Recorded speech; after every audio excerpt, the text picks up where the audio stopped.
હરિઓમ. નમસ્કાર વિદ્યાર્થી મિત્રો. ફરી એકવાર હું મકવાણા જયેશ સર્વે વિદ્યાર્થીઓનું પ્રગતિ ક્લાસીસ ઓનલાઈન એજ્યુકેશન સિસ્ટમમાં હાર્દિક સ્વાગત કરું છું. વિદ્યાર્થી મિત્રો, ધોરણ 11 કોમર્સ કે જેની અંદર સૌથી કોઈ ઉપયોગી ચેપ્ટર હોય તો તે છે ચેપ્ટર નંબર 6 ક્રમચય સંચય. આ બે ટોપિક એ 11મા માટે સૌથી વધુ માત્રાની અંદર ઉપયોગી છે વિદ્યાર્થી મિત્રો. તો આ ચેપ્ટર ખાસ આપણે વ્યવસ્થિત રીતે અભ્યાસ કરીશું અને આ ચેપ્ટર રિલેટેડ ખાસ આપણે પ્રેક્ટિસ પણ કરીશું દરરોજ, જેથી કરીને આપણને વ્યવસ્થિત રીતે આ ચેપ્ટર ક્લિયર થઈ શકે. બીજું એ કહેવાનું છે કે આ ચેપ્ટરની અંદર જે પણ કોઈ અલગ અલગ ક્વેશ્ચન થતા હોય તો એ તરત જ મને ખાસ જણાવશો, જેથી કરીને આપણે આ પરિસ્થિતિમાં પણ આ ચેપ્ટરને વ્યવસ્થિત રીતે સમજી શકીએ. તો આવો વિદ્યાર્થી મિત્રો, આજે આપણે ક્રમચય સંચય અને દ્વિપદી વિસ્તરણ ચેપ્ટર નંબર 6 ચાલુ કરીએ. આની અંદર આપણે મેઇન બે ટોપિક જોવાના છે, ક્રમચય અને સંચય.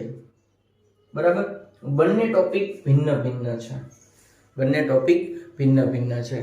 આપણે જાણીએ છીએ વિદ્યાર્થી મિત્રો કે આપણે આપણી રોજિંદી લાઈફની અંદર એટલી કેવી ઘટનાઓ બને છે કે જેની અંદર આપણે અમુક ક્રિયાઓ વચ્ચે આપમેળાએ સરવાળો કરી લઈએ છીએ અને અમુક ક્રિયાઓ વચ્ચે આપમેળાએ ગુણાકાર કરી લઈએ છીએ. તો આ કયા સિદ્ધાંતો પર કાર્ય કરે છે એ સૌ પ્રથમ આપણે જોઈએ કે એમાં પહેલો સિદ્ધાંત કે ગણતરીમાં સરવાળાનો નિયમ. એક એક્ઝામ્પલ દ્વારા સમજાવો કે આપણે એક હોટલની અંદર જમવા ગયા. બરાબર, હોટલની અંદર મેનુ આવ્યું તો આપણે બે પીઝા અને 3 કોલ્ડ ડ્રિંક્સ છે. બરાબર, 2 પીઝા અને 3 કોલ્ડ ડ્રિંક્સ છે. હવે આમાંથી આપણે ગમે તે એક વસ્તુ જ મંગાવી શકીએ એમ છે. એટલે કે 2 પીઝામાંથી ગમે તે એક પીઝા મંગાવી અથવા તો કોલ્ડ ડ્રિંક્સ મંગાવી. જો હું વાક્ય શું બોલ્યો, 2 પીઝામાંથી ગમે તે એક પીઝો મંગાવી અથવા 3 કોલ્ડ ડ્રિંક્સમાંથી ગમે તે એક કોલ્ડ ડ્રિંક્સ મંગાવી, એક જ વસ્તુ મંગાવી શકીએ એમ છે. તો આપણી પાસે ઓપ્શન કેટલા વધે કે પીઝા 2 છે તો P1 P2, બરાબર, 3 કોલ્ડ ડ્રિંક્સ છે, બરાબર, C1 C2 C3. રેડી? તો આપણી પાસે આ 5 ઓપ્શન મળ્યા કે 2 પીઝા પ્લસ 3 કોલ્ડ ડ્રિંક્સ, આમ 5 ઓપ્શન થશે. એટલે કે સરવાળાનો નિયમ કે જ્યારે કોઈ પણ બે ક્રિયા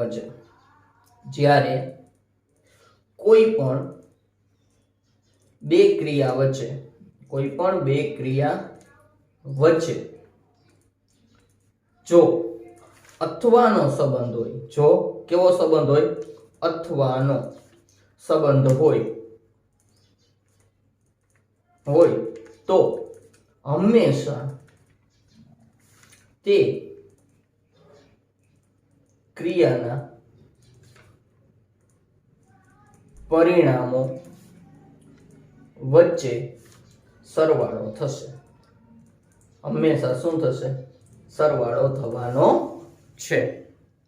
હું તમને એમ કહું કે આપણે એક ગાર્મેન્ટની દુકાને ગયા, આપણને 2 પેન્ટ અને 3 શર્ટ ગઈમાં.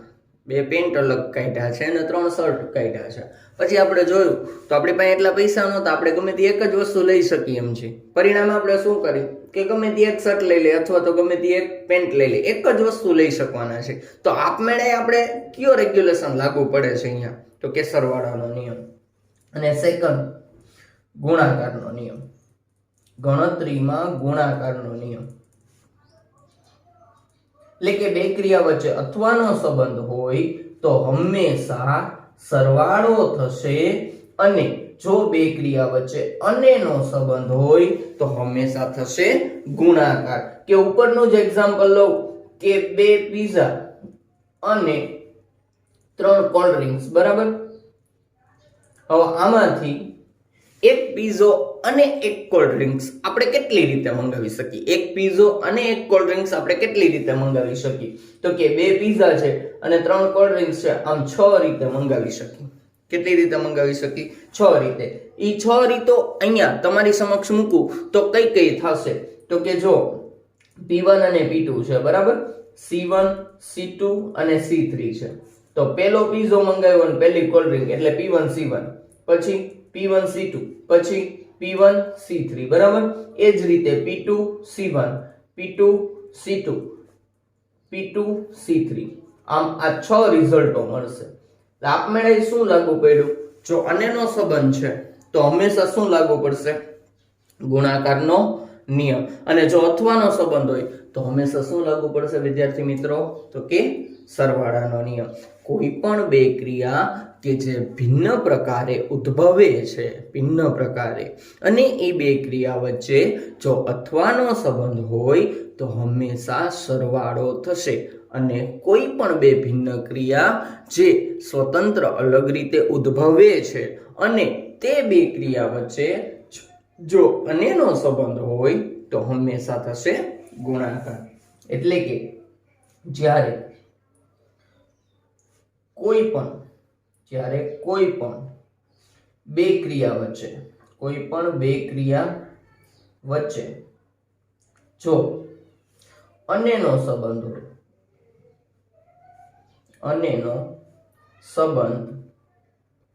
હોય તો હંમેશા ગુણાકાર થશે. હંમેશા શું થશે? ગુણાકાર થશે. આમ બે ક્રિયા વચ્ચે અથવાનો સંબંધ અથવા બે ક્રિયા વચ્ચે અનેનો સંબંધ, બરાબર. હવે વિદ્યાર્થી મિત્રો ખાસ આપણે આગળ વધી આ ટોપિકની અંદર, બરાબર. તો પહેલો અહીંનો આપણો ટોપિક છે ક્રમચય, જેનો સિમ્બોલ છે NPR. ક્રમચયને આપણે NPR વડે દર્શાવી છીએ. ક્રમચય એટલે શું?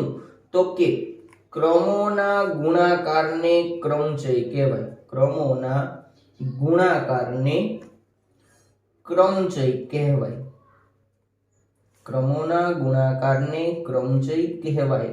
આમ સામાન્યતઃ આને આપણે ક્રમગુણિત ગણી શકીએ. ક્રમગુણિત એટલે કે ક્રમચય, જેને આપણે NPR વડે દર્શાવી છે. જેને આપણે શેના વડે દર્શાવી છે? NPR વડે દર્શાવાય છે. NPR વડે દર્શાવાય છે, જેનું સૂત્ર છે NPR બરાબર n ફેક્ટોરિયલ ના છેદમાં n માઇનસ r ગુણ્યા ફેક્ટોરિયલ.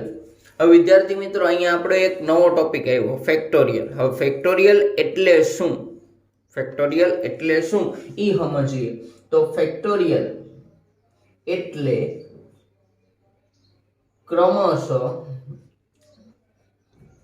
ફેક્ટોરિયલ.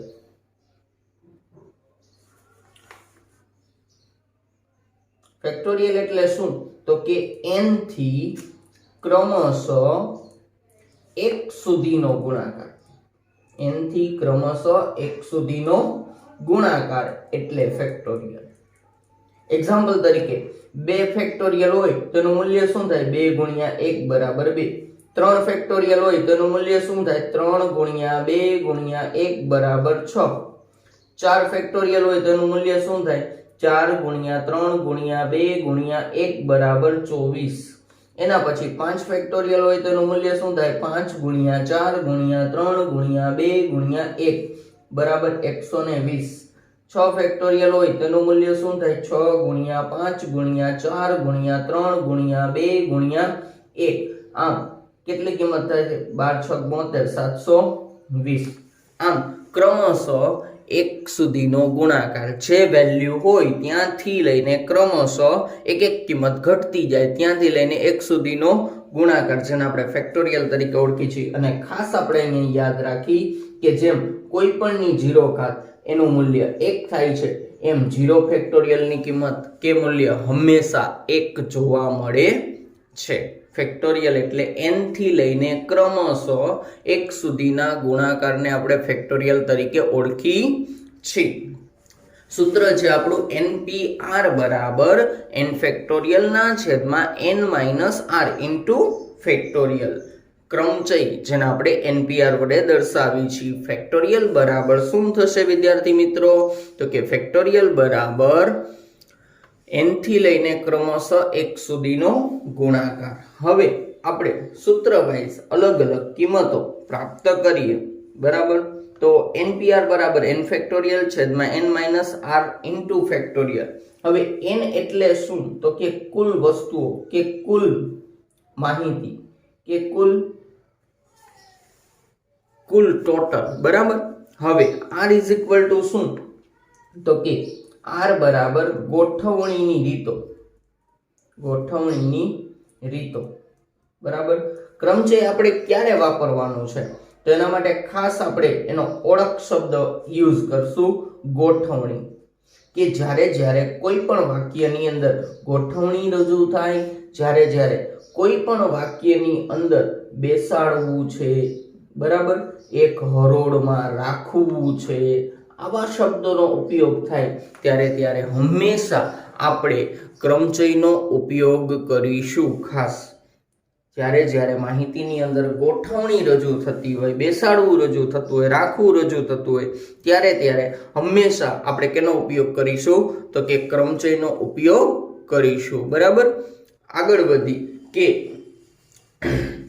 5 વ્યક્તિઓ છે. બરાબર, 5 વ્યક્તિ. હવે 5 વ્યક્તિને 2 ખુરશી ઉપર ગોઠવવા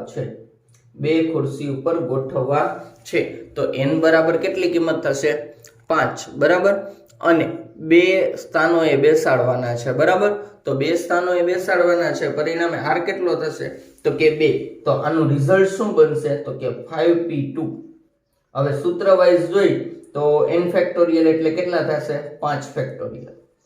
5 માંથી 2 ગયા ગુણ્યા ફેક્ટોરિયલ. બરાબર, હવે 5 ફેક્ટોરિયલ એટલે 5 ગુણ્યા 4 ગુણ્યા 3 ગુણ્યા 2 ગુણ્યા 1, અને 5 માંથી 2 જાય તો 3 ફેક્ટોરિયલ એટલે 3 ગુણ્યા 2 ગુણ્યા 1. આ ઉડી જાય. આમ 5 ચોક 20. કેટલી રીતે બેસી શકે? 20 રીતે બેસી શકે. કેટલી રીતે બેસી શકે? 20 રીતે ઈ બેસી શકે છે. 5 વ્યક્તિને 2 ખુરશીમાં આપણે 20 રીતે બેસાડી શકીએ છીએ. બરાબર, અને સેકન્ડ સૂત્ર બી છે. સેકન્ડ સૂત્ર શું છે એ જોઈએ કે જેટલો r આપે ને એટલા સ્ટેપ ક્રમશઃ n ને ઉતારવાનો. કે NPR બરાબર n into n minus 1 into n minus 2 into n minus 3, આમ ડોટ જેટલો r આપ્યો એટલા સ્ટેપ ક્રમશઃ ઉતારવાનું. એક્ઝામ્પલ તરીકે અહીંયા 5p2 છે, તો આનું શોર્ટ સૂત્ર શું થાય? 5 ગુણ્યા 5 માઇનસ 1 એટલે 4, 5 ચોક 20. સીધા જ રિઝલ્ટ આપણને પ્રાપ્ત થઈ જાય. 12 કોમર્સની અંદર જે આપણે ઉપયોગ કરીશું ત્યાં ટૂંકા સૂત્રનો જ આપણે ઉપયોગ કરીશું. એટલે શું યાદ રાખવાનું છે કે NPR માં જેટલો r આપ્યો હોય એટલા સ્ટેપ ક્રમશઃ n ને ઉતારવાનો છે. એને લક્ષી કેટલાક મહત્વના આપણે રિઝલ્ટો જોઈએ. બરાબર, તો આપણું પહેલું જ મહત્વનું રિઝલ્ટ છે તેનું સૂત્ર. બરાબર, તો તેનું આપણે સૂત્ર શું જોયું કે NPR બરાબર n ફેક્ટોરિયલ ના છેદમાં n માઇનસ r ગુણ્યા ફેક્ટોરિયલ. બરાબર, અથવા જો આપણે ટૂંકું સૂત્ર મૂકી તો NPR બરાબર જેટલો r આપે એટલા સ્ટેપ ક્રમશઃ ઉતારવું. n into n minus 1 into n minus 2 into n minus 3 into n minus 4. જેટલો r આપે એટલા સ્ટેપ ક્રમશઃ n ને નીચે ઉતારવાનો. હવે કેટલાક આને લક્ષી અગત્યના પરિણામો જોઈએ. અગત્યના પરિણામો જ્યારે પ્રેક્ટિસ વ્યવસ્થિત રીતે દાખલાની થશે ત્યારે 100% તમને યાદ રહી જશે. તો પહેલું અગત્યનું રિઝલ્ટ છે કે હંમેશા NP0 ની કિંમત 1 થાય છે. કે જો r 0 હોય તો એના રિઝલ્ટો હંમેશા 1 જોવા મળે છે. ત્યાર પછી જો NP1 હોય એટલે કે n ને એક જ સ્ટેપ ઉતારવાનો છે તો એનું મૂલ્ય કેટલું થવાનું છે? n બરાબર જ થવાનું છે. એના પછી NPN ની કિંમત હંમેશા n ફેક્ટોરિયલ બરાબર થાય છે. NPN ની કિંમત હંમેશા કેના બરાબર થાય છે? n ફેક્ટોરિયલ બરાબર જોવા મળે છે અથવા તો થાય છે. હવે વિદ્યાર્થી મિત્રો કેટલાક આને લક્ષી જે મહત્વના અલગ અલગ પરિણામો છે એની અંદર આપણે આવી તો ખાસ બધા ટેક્સ્ટ બુક હવે ખાસ ખોલજો દરેક વિદ્યાર્થી મિત્રો. ટેક્સ્ટ બુક ની અંદર બધા સ્વાધ્યાય 6.1 ની અંદર આવી જાય. 6.1 ની અંદર સંપૂર્ણ તેના સિમ્પલ આ રિઝલ્ટ ને લગતા દાખલા છે તે આપણે જોઈએ. તો ખાસ પેજ નંબર 227 ઉપર જો પેલો દાખલો નીચેનાની કિંમત મેળવો. સિમ્બોલ છે NPR. જ્યાં જ્યાં P આવશે ત્યાં ત્યાં આપણે ક્રમચયનો જ ઉપયોગ કરવાનો છે. તો સ્વાધ્યાય 6.1 બરાબર, જેની અંદર પેલો દાખલો જેની અંદર 4 રિઝલ્ટો છે બરાબર. જેમાંનું પહેલું રિઝલ્ટ છે 10p3.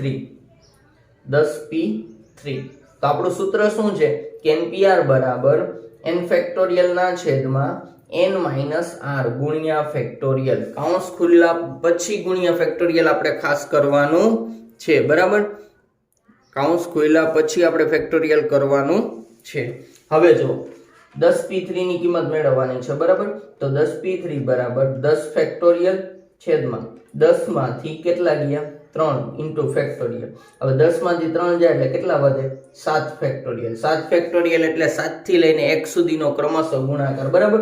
પણ અહીંયા 7 ફેક્ટોરિયલ જ રાખી અને ઉપર 10 ગુણ્યા 9 ગુણ્યા 8 ગુણ્યા 7 ફેક્ટોરિયલ જો નીચે છે અને અંશમાં 7 ફેક્ટોરિયલ રાખી દે. શું કામ? ઉડી જાય. ઉડી જાય એટલે વધ્યું શું 10 ગુણ્યા 9 ગુણ્યા 8 8 9 72 દાન 720. તો કુલ રિઝલ્ટો કેટલા મળશે 720 આપણને કુલ રિઝલ્ટો પ્રાપ્ત થશે. હવે અહીં આપણે શોર્ટ એન્ડ સ્વીટ મેથડ નો ઉપયોગ કરી તો શું થવાનું છે? એક્ઝામ્પલ તરીકે 10p3 બરાબર. તો 10 ગુણ્યા 9 ગુણ્યા 8 એટલે કે 10 ને કેટલા સ્ટેપ ઉતારવાનો 3 સ્ટેપ. પ્રત્યેક સ્ટેપ એક એક કિંમત શું થતી જાય ઘટતી જાય. તો 10 ગુણ્યા 9 ગુણ્યા 8 એટલે રિઝલ્ટ આપણને કેટલા પ્રાપ્ત થવાના છે 720 રિઝલ્ટ આપણને મળવાના છે બરાબર. એના પછીનો બીજો દાખલો જોઈએ. તો બીજા દાખલાની અંદર તમને કીધું છે કે 50p2. બીજો પોઈન્ટ છે 50p2. તમે જોઈ શકો છો. તો સૂત્ર વાઇઝ આપણે મૂકીએ તો NPR બરાબર n ફેક્ટોરિયલ ના છેદમાં n r ગુણ્યા ફેક્ટોરિયલ. તો 50p2 છે તો ઉપર કેટલા મૂકું 50 ફેક્ટોરિયલ. નીચે 50 માંથી કેટલા ગયા 2 ગુણ્યા ફેક્ટોરિયલ એટલે કેટલા વધ્યા 48 ફેક્ટોરિયલ બરાબર. તો ઉપર 50 ગુણ્યા 49 ગુણ્યા 48 ફેક્ટોરિયલ લખી નાખું કેમ કે અંશ છેદ ઉડી જાય બરાબર. હવે 50 ગુણ્યા 49 આ બેનો આપણે ગુણાકાર કરીએ 50 ગુણ્યા 49 એટલે આપણને તેની કિંમત પ્રાપ્ત થશે 2450. કેટલી પ્રાપ્ત થશે તો કે 2450 આપણને તેની વેલ્યુ મળશે.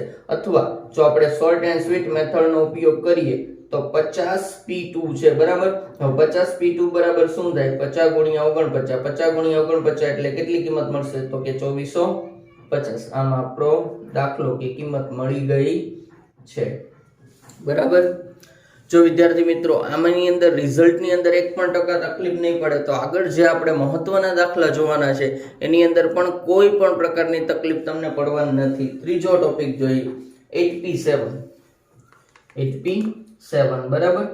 તો 8p7 8 ને 7 સ્ટેપ ઉતારવાનું છે. તો સૂત્ર મૂકીએ NPR બરાબર n ફેક્ટોરિયલ ના છેદમાં n r ઇન્ટુ ફેક્ટોરિયલ બરાબર. તો અહીંયા જો 8 ફેક્ટોરિયલ બરાબર. 8 માંથી 1 જાય 7 જાય સોરી એટલે 1 ફેક્ટોરિયલ એટલે 1 જ વધવાનું છે. તો 8 ની કિંમતને ઉતારી 8 ગુણ્યા 7 ગુણ્યા 6 ગુણ્યા 5 ગુણ્યા 4 ગુણ્યા 3 ગુણ્યા 2 ગુણ્યા 1 સુધી બરાબર. પરિણામે 8 થી લઈને 2 સુધીનો 1 સુધીનો ગુણાકાર કમ્પ્લીટ કરો એટલે તમને કેટલી કિંમત મળશે તો કે 40320. કેટલી કિંમત મળશે 40320. અથવા જો આપણે શોર્ટ ટ્રીક જો હું દરેકમાં શોર્ટ ટ્રીકનો ઉપયોગ કરું છું એટલા માટે ખાસ કરીને આપણે બે રીત વ્યવસ્થિત રીતે સમજી શકી એ આપણો મેઇન હેતુ છે બરાબર. માટે આપણે દરેકની અંદર બે રીતનો ઉપયોગ કરી રહ્યા છીએ. 8p7 તો 8 ને 7 સ્ટેપ તો 8 ગુણ્યા 7 ગુણ્યા 6 ગુણ્યા 5 ગુણ્યા 4 ગુણ્યા 3 ગુણ્યા 2 7 સ્ટેપ થઈ ગયા 1 2 3 4 5 6 ને 7 સ્ટેપ ઉતારવાનું કિંમત કેટલી મળશે 40,320 તમને કિંમત પ્રાપ્ત થશે। એના પછી આપણો ગુણધર્મ આવે છે 9p9 તો આપણે જોયું કે npn ની કિંમત કેટલી થાય છે n ફેક્ટોરિયલ બરાબર। તો સૂત્ર વાઇઝ આપણે ક્લિયર કરી કે npr બરાબર n ફેક્ટોરિયલ ના છેદમાં n r ઇન્ટુ ફેક્ટોરિયલ। તો n ફેક્ટોરિયલ 9 ફેક્ટોરિયલ છે બરાબર। 9 માંથી 9 ગયા એટલે 0 ફેક્ટોરિયલ થાય। 0 ફેક્ટોરિયલ ની કિંમત હંમેશા કેટલી હોય 1 તો ઉપર વધ્યું શું 9 ફેક્ટોરિયલ। હવે 9 ફેક્ટોરિયલ એટલે 9 ગુણ્યા 8 ગુણ્યા 7 ગુણ્યા 6 ગુણ્યા 5 ગુણ્યા 4 ગુણ્યા 3 ગુણ્યા 2 ગુણ્યા 1 એટલે 9 થી લઈને ક્રમશઃ 1 સુધીનો ગુણાકાર જે તમને મળશે 3,62,880 બરાબર। આટલી કિંમત તમને પ્રાપ્ત થશે। આમ જો 9p9 કરું તો એ 9 ને આપણે કેટલા સ્ટેપ ઉતારવાના છે 9 સ્ટેપ બરાબર। તો વિદ્યાર્થી મિત્રો આશા રાખી શકું કે આજે જે પણ ટોપિક સમજાવેલ છે તે વ્યવસ્થિત રીતે સમજાઈ ગયેલ હશે। તોય છતાંય કોઈ પણ પ્રકારનો પ્રશ્ન થાય તો ખાસ જોઈ શકો છો આજનું તમારું પહેલું કામ જે આપણું ક્રમચય સંચય છે એના ટેક્સ્ટ બુકના પહેલા 215 214 215 216 217 બરાબર એટલે કે 214 થી લઈને 217 સુધીના પેજ ખાસ વાંચો ખાસ વાંચો અને જે પણ આપણે દાખલા કર્યા એને રિલેટેડ પ્રેક્ટિસ માટેના દાખલા આપું છું તો ખાસ નોટ કરી લેજો। આટલું તો લખવાનું જ છે પણ પ્રેક્ટિસ માટેના દાખલા ખાસ કમ્પ્લીટ કરવાના છે જેમાં તમને હું રિઝલ્ટ આપું છું। પ્રેક્ટિસ માટેના દાખલા ખાસ થઈ જાય એટલે તમે ઈ ગણેલા દાખલા ખાસ મારા WhatsApp-માં ફોટો પાડીને મોકલી દેજો ખાસ। પહેલો દાખલો છે 10p4, બીજો દાખલો 8p2, ત્રીજો દાખલો 9p1, ચોથો દાખલો 10p2, પાંચમો દાખલો। આની અંદર આ બે રીતે દાખલા કરવાના છે જે મેં રજૂ કર્યા છે એ મુજબ જ એકેય રીત કાપવાની થતી નથી ખાસ દરેકે દરેક વિદ્યાર્થી મિત્રો। પછી 5p5 એના પછી છઠ્ઠો દાખલો 100p3, સાતમો દાખલો 9p4 બરાબર। આટલા દાખલા ખાસ વિદ્યાર્થી મિત્રો તમારે કમ્પ્લીટ કરવાના છે અને કોઈ પણ પ્રકારનો પ્રશ્ન થાય તો તમે મને ખાસ જણાવી શકો છો। હરિઓમ અસ્તુ।